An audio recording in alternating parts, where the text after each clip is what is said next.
ஓம் சாந்தி.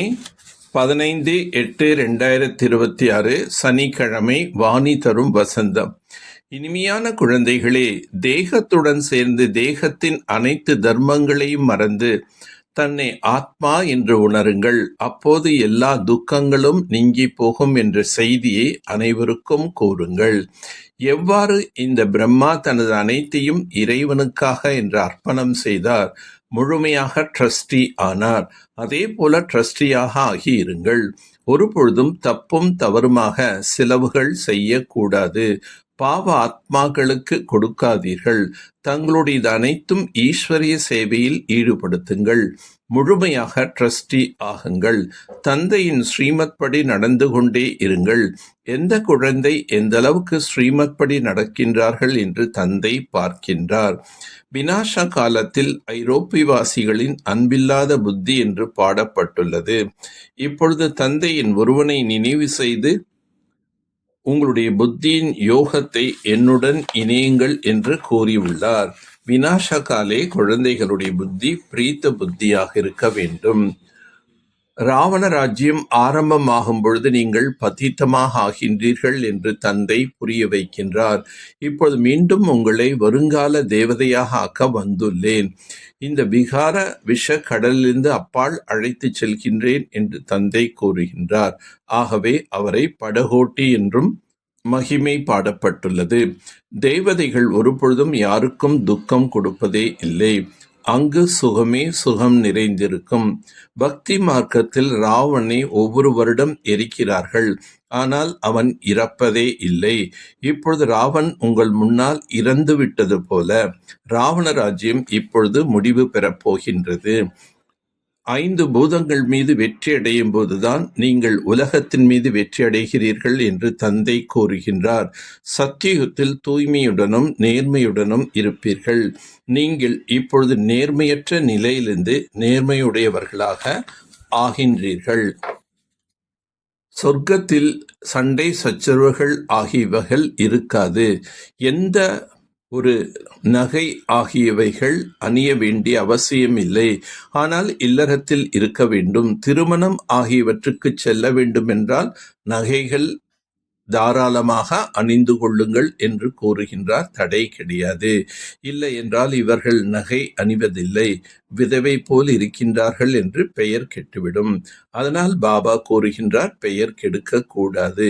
எது வேண்டுமானாலும் அணியுங்கள். தங்களை ஆத்மா என்று உணர்ந்து தந்தையை நினைவு செய்யுங்கள். தந்தையின் நினைவில் இருந்தீர்கள் என்றால் பின்னர் எந்த ஒரு கர்ம இந்திரியமும் சஞ்சலப்படாது. தந்தையை மறந்தீர்கள் என்றால் கர்ம இந்திரியங்கள் சஞ்சலப்படும். உயிர் உள்ளவரை ஞான அமிர்தம் பருகிக் கொண்டே இருப்போம், கேட்டுக்கொண்டே இருப்போம் என்று உறுதிமொழி எடுக்க வேண்டும். நீங்கள் இப்பொழுது தேவதை ஆகிறீர்கள். எனவே தெய்வீக குணங்களை தாரணை செய்ய வேண்டும். மாயை ஓங்கி அறைந்து மூர்ச்சை அடைய செய்து விடுகின்றது. இறைவனுக்கு அர்ப்பணம் செய்து சுயம் ட்ரஸ்டியாக ஆகிவிட்டீர்கள். இறைவனின் பொருட்டு அனைத்தும் சேவையில் பயன்படுத்த வேண்டும். இறைவன் காரியத்தில் ஈடுபடுத்த வேண்டும். எதுவெல்லாம் இருந்ததோ எல்லாமே சேவையில் ஈடுபடுத்தி விட்டார் பிரஜாபிதா பிரம்மா. ஞான யஜ்யத்தின் தடைகள் கூட அநேக விதமாக ஏற்படும். தடைகளுக்கு பயப்படக்கூடாது. அபலைகள் மீது எவ்வளோ கொடுமைகள் என்பது ஏற்படுகின்றது. தந்தையாகிய கடவுளின் குழந்தைகளாக ஆன பிறகும் தந்தையை மறந்து விடாதீர்கள். மாயினுடையவராக ஆகிவிடுகிறீர்கள்.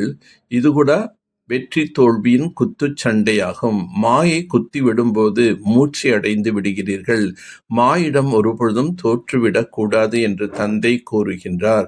தூய்மையாக இருந்தீர்கள் என்றால் உலகத்திற்கே அதிபதியாக ஆகிவிடுகிறீர்கள். முழுமையாக முயற்சி செய்யவில்லை என்றால் சத்தியுகத்தில் தாசியாக ஆகிவிடுவீர்கள். ராஜதானி முழுவதும் இங்கே ஸ்தாபனை ஆகிக் கொண்டிருக்கின்றது. உயிருள்ளவரையும் ஞான அமிர்தம் பருகிக் கொண்டே இருக்க வேண்டும். மகாவீரராக ஆகி மாயையுடனே குத்துச்சண்டையில் வெற்றி அடைபவராக ஆக வேண்டும். எல்லோருடனும் உறவை பேணி காப்பதோடு இதயத்தை ஒரு தந்தையிடம் வைக்க வேண்டும். தடைகளை பயப்படக்கூடாது. சேவையில் தன்னுடைய அனைத்தையும் பயனுள்ளதாக ஆக்க வேண்டும். ஈஸ்வர அர்ப்பணம் செய்து ட்ரஸ்டியாக இருக்க வேண்டும். எதையும் தப்பும் தவறுமான காரியத்தில் ஈடுபடுத்தக்கூடாது. தன்னுடைய முழுமையான சொரூபத்தை அழைப்பு விடுவிப்பதன் மூலம் வருவதும் போவதுமான சக்கரத்திலிருந்து விடுபடும் அதிர்ஷ்ட நட்சத்திரமாக ஆகுக.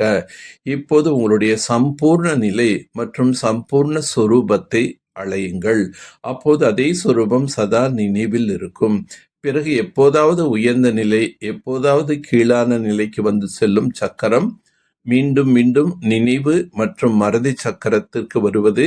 இந்த சக்கரத்திலிருந்து விடுபட்டு விடுவீர்கள்.